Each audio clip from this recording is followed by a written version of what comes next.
Hi guys, EBPMAN here with Tablets for Me. It's been a week now that I've been living with the Axon 7 as my primary phone, and in this video I'm going to give you my review and impression of how the phone works as a daily phone. Let's check it out. Now the first thing I wanted to focus on is the fact that this phone is unlocked. And given the fact that it is unlocked, it means that you can use this phone with any carrier. But what does that truly mean? Well, sure, you could put a SIM card from Verizon, AT&T, Cricket, US Cellular, any carrier, and use the phone. But there are some things that you will lose. Let me talk about some of the features that are not available when you use an unlocked phone like this across all those carriers. So now what you're looking at here is the dialer. And you'll notice at the very bottom that I did have two SIM cards running. So I have SIM card 1 and a SIM card 2. But one of the things that is missing is Wi-Fi dialing. So if you are a T-Mobile user, for example, or an AT&T user, and you'd like to be able to use Wi-Fi dialing is not available. And that may be a really big deal for some of you. Will this Wi-Fi dialing capability come? I'm assuming that it will. I'm sure that ZTE is working on it, but just be aware that if you do get this phone and you're someone who doesn't have good cellular connectivity with your current carrier and you need Wi-Fi dialing, it is not available day one. The other thing to look at that's missing, and that is video dialing. T-Mobile, AT&T, and several others have started enabling phones, especially in the Samsung as well as in the iPhone series phones, to have video chatting. So you can click on a button and then the call switches from voice to video. That is also not available. So keep in mind, if that is something that is important to you, you will not have that day one with this phone. So it's something else to consider. So now let's talk about actual SIMs or multiple SIM experience. I will say that I have today running on this phone both a AT&T and Verizon chip. And let me see if I can turn this off and turn it on, and you'll see it at the top. So you'll see right here at the very top where it says AT&T and T-Mobile. The experience using two carriers is really good. So I have as my primary SIM 1, my AT&T SIM, which is for phone calls, and then as my data, because I have unlimited data, I have T-Mobile. It works really well, and you'll notice here at the very top of the screen that I have two bars, one representing AT&T and the other one representing T-Mobile. Both of them work well. Now, the one thing I cannot tell when using the phone in this mode is HD voice enabled. So that's the other thing that I don't know, based on my experience, if it's there. It doesn't sound like it is. So I'm anticipating that's something else that you lose initially, but I don't know how important that is going to be to everybody. So HD voice is kind of iffy. I'm not sure that it's there because I haven't been able to see it. I definitely can hear a difference in some of my other handsets that are carrier specific, like a T-Mobile handset or an AT&T handset. I can tell the difference when their HD voice is working. So that was one of the things I wanted to talk about when it came to the dialer and the dual SIM capability. So one other thing I wanted to talk about and what I felt was really good, and this is a great option for those of you who have two phones. Many of you have a phone for work and then a phone for personal use. The fact that this device can support two SIMs means that you could literally consolidate both your phones into one. So you can have your business phone and your personal phone for use. And having those two SIMs is really effective. Not only can I choose which SIM am I going to be using to make a phone call, but even when I'm sending a text message, I get the same option which SIM I want to send it from. So I believe, and in my opinion, the dual SIM model should become a standard in the US. You see this with global phones, but you don't see many carriers doing this in the US.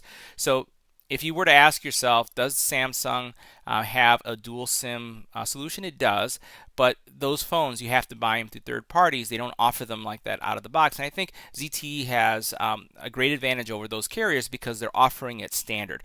Two SIMs, one for voice, one for data, so that you can get unlimited data at a cheaper rate. Or even if you're traveling outside of the US and you want to be able to just buy a SIM card and plug it in your phone and expect the phone just to work, is a great option to have. So I think that overall, that's one of the coolest and best features of the phone. From a messaging perspective, you run into the same challenges that you run into when you're using carrier-specific phones and then unlike devices that are kind of generic. As you can see here, as I mentioned, you do have the ability to send text messages and to choose which SIM it's coming from and attachments. But what you don't have are some of the customizations that come from some of the carriers. For example, AT&T has the ability to schedule a text message without any third-party software. So I can actually go into the menu and I can choose that I have additional options when sending a text and say I want this text sent at 3 o'clock, 2 o'clock, and not at the specific time that I'm keying in the information. So you're going to miss that.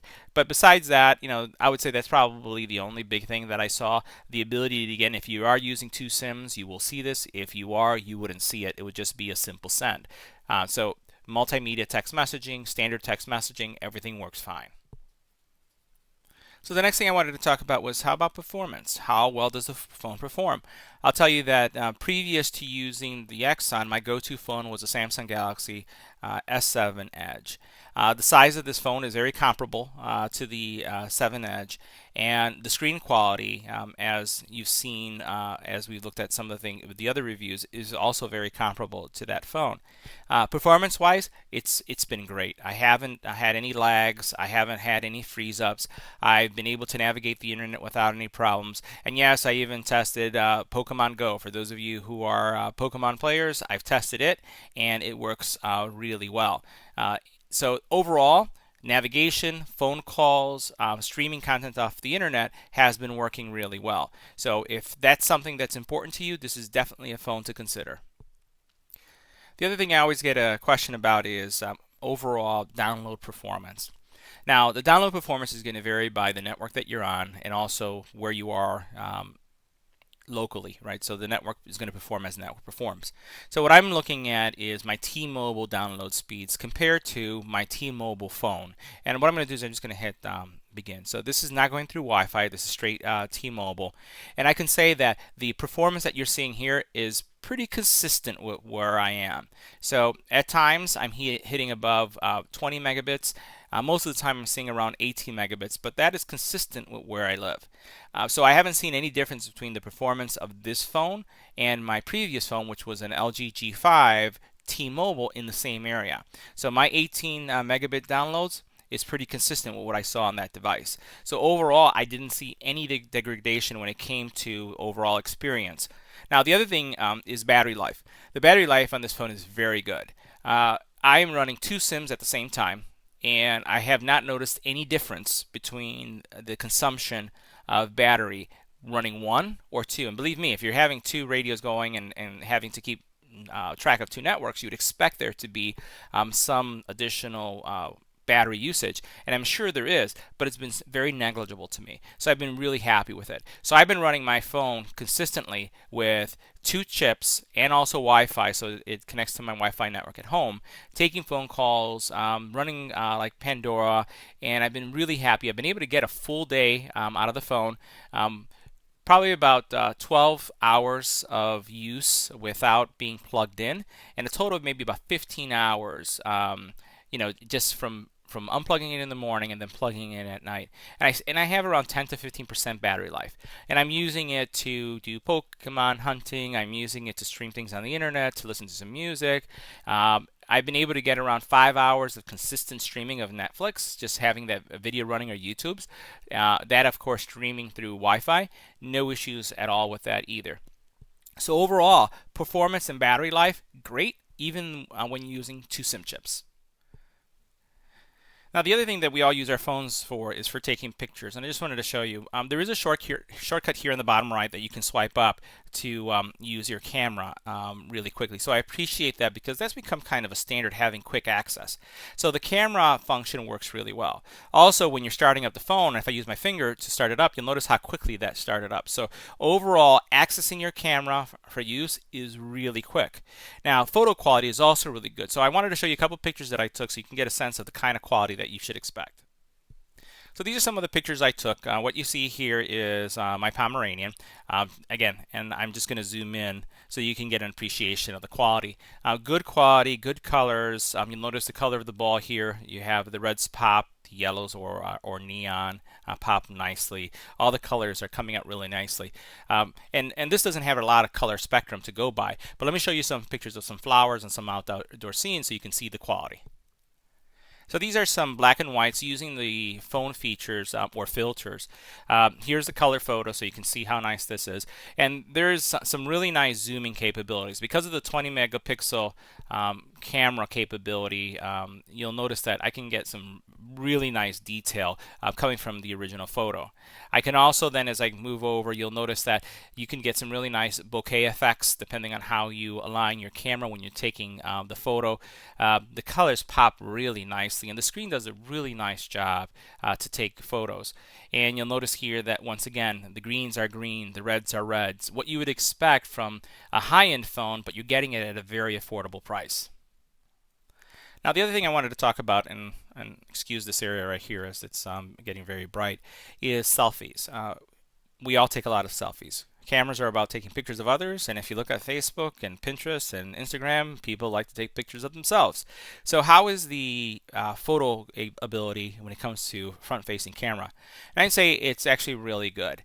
And I have some buts in there that I'm going to just mention. So one of the things that was implemented, which I appreciate, is this area right here. So this area right here in the corner is kind of giving you a preview of what your photo is going to look like. So think about anytime you've taken a picture of yourself using a selfie, and sometimes your eyes kind of are looking in the wrong direction, and you look a little weird, and you take the picture again, and then you take it again. And you take it again, and you have to kind of force yourself to think about looking in that area. Well, this area here gives you the ability to kind of see what the photo is going to look like so you can get the selfie right the first time. So this is a really nice piece. It also has some automation where the selfie will be taken when you smile. So you can choose to either manually execute the selfie or you can do it based on a smile, which is also good. Now, here's the thing that it doesn't have, and this is easily solved by a third-party app, but I would have liked to see a ZTE providing this in the phone, and that is to have a selfie flash capability. Everyone is creating selfie flash capabilities with their phones, and that would have been something that would be nice to have. Keep things simple. Don't install a third-party app, and then have the ability for the screen to flash white before it takes the picture. Still having that little corner area, but doing that. Because in low light conditions, while you can make some adjustments and you go to manual mode, I want something simple, I want something fast. I don't want to have to configure anything when I'm with my friends and wanting to take a selfie either of myself or of others. Now, from a video performance, the phone functions really well, and it has some standard features that you could try to take advantage of when you're using the video camcorder function. One thing that I appreciate is that while you are doing a recording, you can snap a photo. So what I'll do is I'll just simulate a recording right here. So now that it's doing a recording and there's really nothing going on, I can tap this button to take a picture of what's going on. So I find that not only can you see what's going on and record the audio, record the experience, but you'll be able to also take a picture. You can pause as well, so that if you're waiting for a specific moment to start up the video again, you can unpause it and continue to record. So it's going to give you all the features that you need from either a manual mode photography, photo, automatic, selfies, as well as video recording at a very, very good quality. Again, something that competes very nicely with some of those high-end phones. Now, the other thing I wanted to just highlight are the controls at the very bottom here. You'll notice that even on video, it may be a little hard to distinguish what's going on there, and if I cover them up over shadow, you won't be able to see them. And that's because these are physical buttons that allow you to go home, go back, and to take actions on the phone that cannot illuminate. That's one thing that I would say is a drawback of this phone. It's not a showstopper, but it's something that you should be aware of. So in low light conditions, you're not going to be able to see those buttons. So if that's important to you, just be aware of that. The other thing is that I find that the buttons, while they're great for single-handed use because I can access them with my fingers easily with one thumb, if you are someone who uses both hands to use your phone, or even if you're navigating with the finger like this, I find that the buttons are too close together and sometimes you may be pressing the wrong one. Now, these buttons can be configured so that they can be used with a right-handed for a right-handed person or also for a left-handed person. But in my opinion, the buttons could be spaced out more, and I would love to have these buttons illuminated. Now, the very last thing we're going to talk about is screen performance. And let's face it, we use your phone when you're outside. And how does the screen perform in outdoor areas? I will say that the readability is actually very good in the outside. I noticed that in direct sunlight, and I'm talking about the sun beating down, I haven't really found any phone that does a fantastic job of overcoming, that the type of light source that comes from the sun. But if the sun is not directly hitting the phone, I was very happy with not having to squint or bring the phone to my face or cover it with my hand like this to be able to see what was on the screen. So it does a fine job with it.